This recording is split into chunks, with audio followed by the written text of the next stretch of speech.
Today we're making a classic homemade banana pudding from scratch, a comforting dessert everyone loves.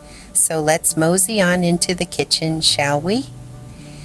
In a saucepan, go ahead and combine 2/3 cup of sugar, 1/4 cup flour, and 1/4 teaspoon of salt. Gradually whisk in 2 cups of milk.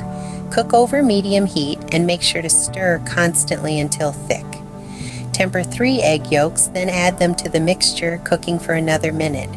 Remove from heat. Stir in 2 tablespoons of butter and 1 teaspoon of vanilla extract. Now slice 3 to 4 ripe bananas and in a 9 by 13 baking dish.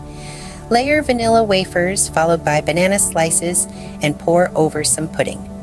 Repeat layers. Next, beat 3 egg whites to soft peaks. Gradually add 1/4 cup of sugar, then beat until stiff peaks form. Mix in 1/2 teaspoon of vanilla, spread the meringue over the pudding. Now it's time to bake in the oven at 350 degrees for about 10 to 15 minutes or until golden. Your homemade banana pudding is ready to enjoy. Subscribe to stay updated with our latest heartwarming recipes and daily doses of inspiration, ensuring you never miss out on the simple joys of cooking and eating with me.